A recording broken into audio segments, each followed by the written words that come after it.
It's a book club for kids. It's the book club for kids. It's the book club for kids podcast. Hi, I'm Kitty Felde. Get ready for a few laughs. This week, it's Aaron Blabey's The Bad Guys.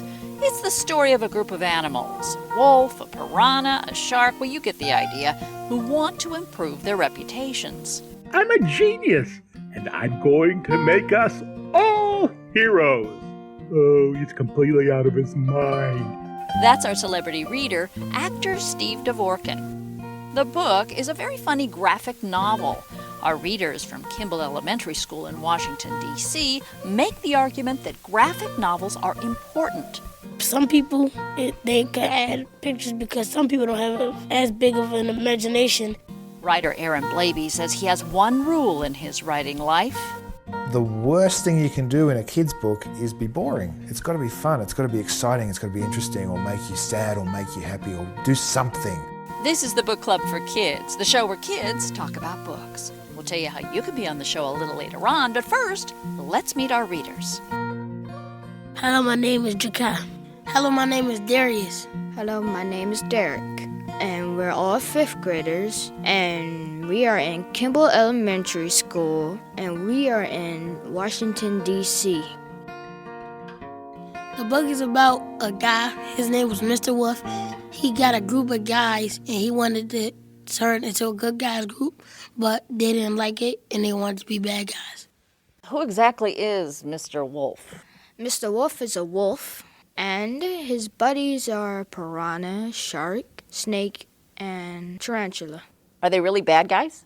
Yeah, they're really bad guys, but Mr. Wolf wants to act like he's a good guy for now. Do we believe him? Well, his buddies believe him, but they don't want to become good guys like him. Seems like a good time to get a taste of the bad guys. Our celebrity reader is actor Steve DeVorkin, who, by the way, you can hear as our favorite dog, Senator Something, in our other podcast, The Fina Mendoza Mysteries. Here, he plays a car full of many other animals. Well, this is the first meeting of the Good Guys Club. That's right, the Good Guys. I beg your pardon. Oh, you heard me. Aren't you tired of being the villain? Aren't you tired of the screams? Aren't you tired of the fear? Not particularly. Not at the least. Of course you are. And I have the solution. Okay, pop quiz. Let's see. We find a cat stuck in a tree. What do we do? Eat it? No. We rescue it. You're kidding, right? This guy is loco. No, I'm not. I'm a genius. And I'm going to make us all heroes. Oh, he's completely out of his mind. I came all the way from Bolivia for this. And you'll be glad you did, Mr. Piranha. And so will you, Mr. Shark. This is going to be awesome! Now everybody climb aboard and let's do some good. Why are we driving around in this stupid car? Stupid car? Why, this car is a fuel-injected, 200 horsepower, rock-and-rollin' chariot of flamin' coolness. If we're going to be good guys, my friend, don't you think we should look good? It's a sweet ride, Chico, but I get car sick, man. So what are we doing here? We're looking for trouble, my friend. If we're going to be heroes, we always need to be on the lookout for trouble. We need to be able to smell trouble. In fact, wait a second. I think I can smell trouble right now. Wow, it's really strong. Actually, hang on. Meow! Bingo! So, what are we going to do? Rescue the cat? Rescue the cat? I guess rescue the cat. And what are we not going to do? Eat the cat. See the cats. Eat the cat? That's right. I don't know about you, but I feel pumped. Now, let's do this thing. Meow. Here, kitty, kitty, kitty. Here, kitty, kitty, kitty. Here, Kitty. here, kitty, kitty, kitty, kitty. Let me handle this. Hey, you. Get down here or I'll shimmy up that tree and bite you on your furry little butt.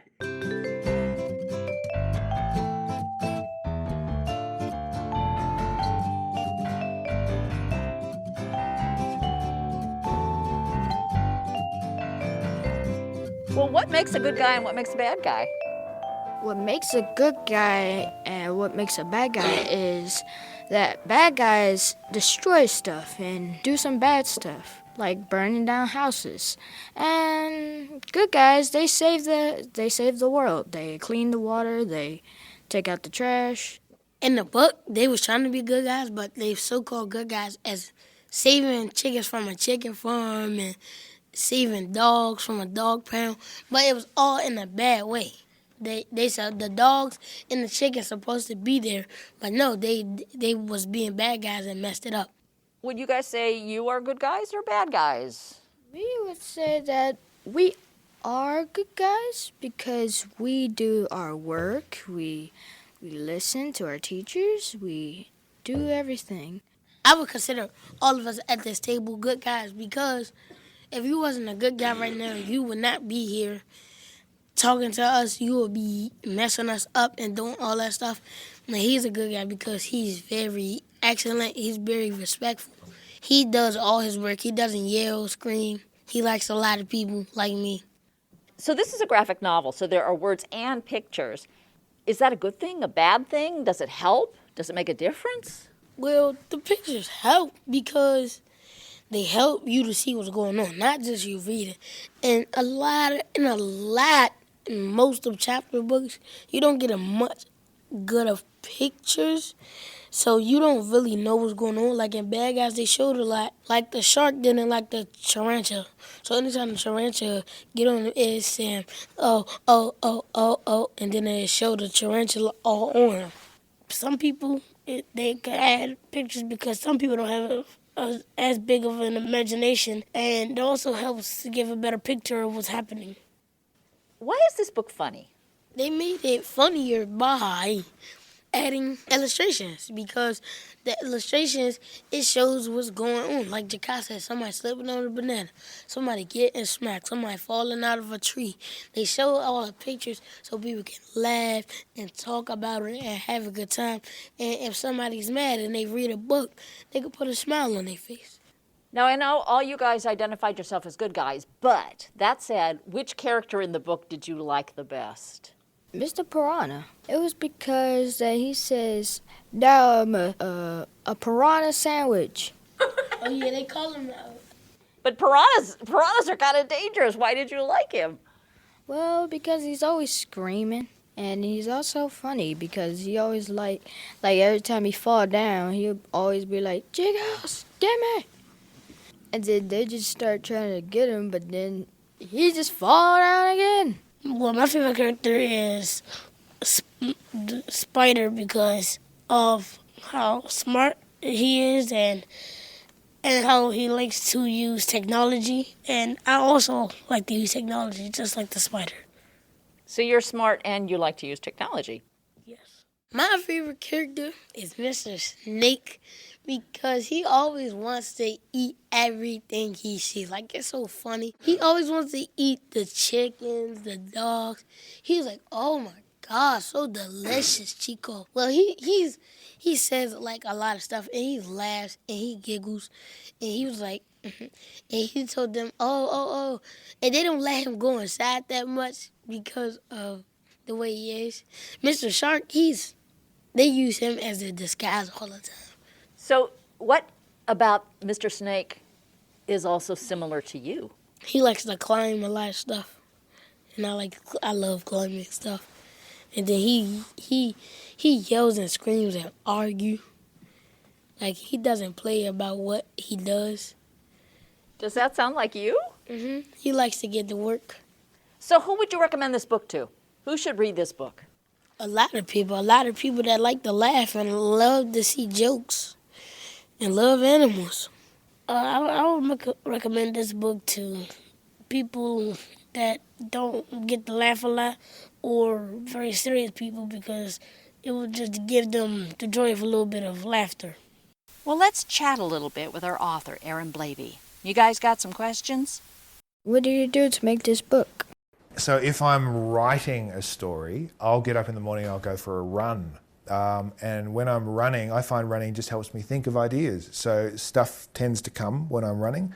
If I'm writing, especially if I'm writing in verse, if I'm writing like something that flows in poetry, I walk all day. I find walking really useful because as I'm walking along, the kind of rhythm of walking helps me kind of figure out how to make something rhyme and make it fit. I look like I'm just texting people all the time, and I'll be hit by a bus one day because I walk around constantly writing on my phone. And there's a couple of reasons. One, it's just when I'm walking, it's easier than having a pen. But the other thing is I used to have really beautiful little notebooks, but I found notebooks, particularly good-looking ones, made me nervous when I picked them up. You don't want to deface it because it's already kind of a perfect thing, and then everything you do feels kind of stupid.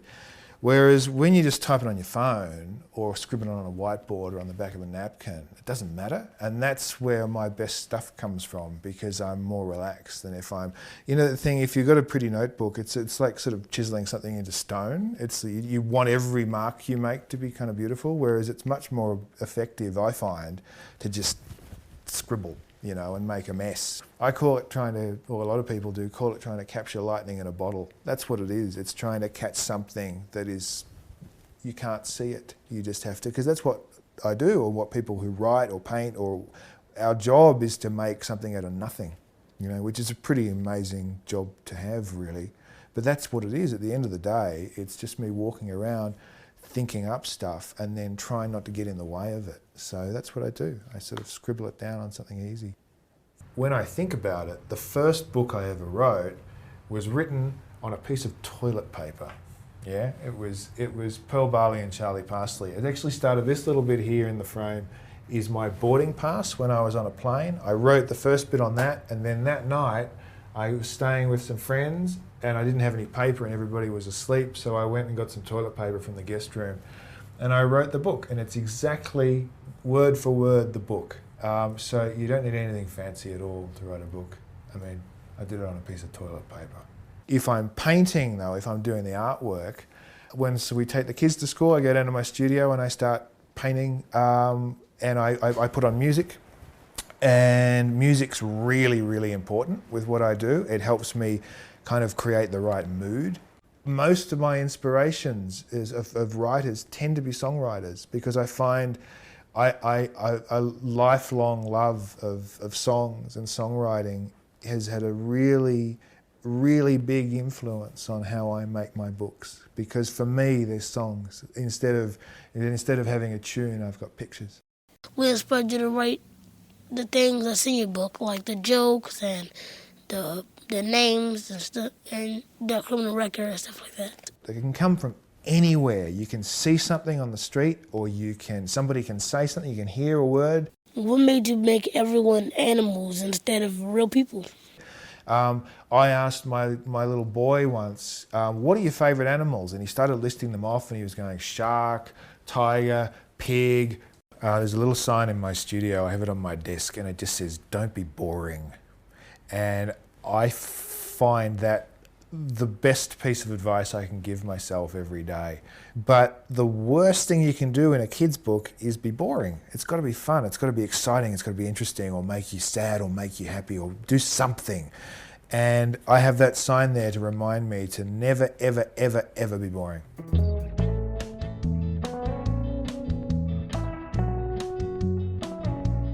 All right, now we've come to the part of the show where I ask the hardest question, which is, what is your favorite book or book series and why? My favorite book is Diary of the Wimpy Kid, and it's my favorite book because of how it has so many series in it. And he does a lot of funny things, and how he comes up with all these plans and things like that. And it's just a lot of the books, so I can read a lot of them. My favorite book is Middle School is Not Fun While Being a New Kid. So at school, they like to wear salmon pink a lot, and he likes to draw. So then he made this boy, his name is Adrian, and all the boys in there, they try to hype him up. So then they made another book about him. I like all the series. So they made another book about the new boy that came, and they started being friends. I like it because the boy, I forgot his name. I think it's Adrian. He's so funny. He always makes people laugh, and he's loud. He's very loud. It was funny. New Kid is one of our Book Club for Kids podcast episodes, and we'll have a link at our website, bookclubforkids.org. My favorite book is Cat in the Hat. He always does strangest things, and that's the reason why I like him. Your turn, Steve DeVorkin. Got a favorite book? Hi, a friend of mine, Jake Hogan, gave me this book years ago, and I was an actor, and I was wondering what it took to make it in Hollywood.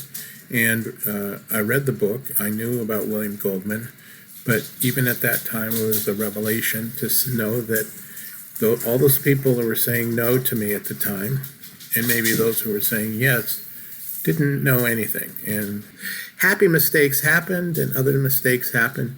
So it gave me an insight into the business that I didn't have, because I just thought that everybody knew what they were doing. And the book helped me understand the reality of life and show business. Well, before we go, you guys got some jokes for us? Why did the skeleton go to the party by himself? Why? Because he had nobody to go with. Oh. Why did the penny jump off the cliff but the quarter did not? Why? Because the quarter had more sense. Why did the chicken cross the road? I don't know. Why? 'Cause he wanted to cross the road to meet his friend. But he got ran over. That's a different twist on that. We'll have a list of everybody's favorite book at our website, bookclubforkids.org. And if you have a favorite book, you can be on the Book Club for Kids podcast too. Just record yourself on the voice memo app of a smartphone telling us your first name, the city where you live, the name of your favorite book, and why you love it. And then email the file to us at kitty@bookclubforkids.org. You can even send us a picture of yourself with that book. And if you're a teacher or a librarian in Southern California or the Washington, D.C. area, we would love to come out and tape a Book Club for Kids episode with your readers. It's free to schools and libraries, and we can send you all the information if you send us an email to kitty@bookclubforkids.org. Thanks this week to producer Chad Francis. Brandon Baker composed our theme with additional music from Andrew Walton. Emma Steinkellner designed our logo. And thanks to our friends at Storybox Library for sharing audio with Aaron Blabey. And of course, thanks to our readers this week, Darius, Derek, and Juka, and their librarian Karen Cowden at Kimball Elementary School in Washington, D.C. We have a free newsletter for teachers, parents, and librarians full of free tips about how to turn kids into lifelong readers. You can sign up at the website, bookclubforkids.org.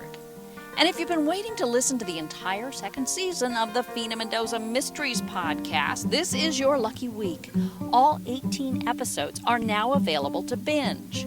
You can follow Fina's adventures as she finds the mysterious bird that pooped on the president during the State of the Union address. That's the Fina Mendoza Mysteries, wherever you listen to podcasts. And by the way, that's also where you can hear our celebrity reader Steve DeVorkin as our favorite dog, Senator Something. I'm Kitty Felde. Thanks so much for listening.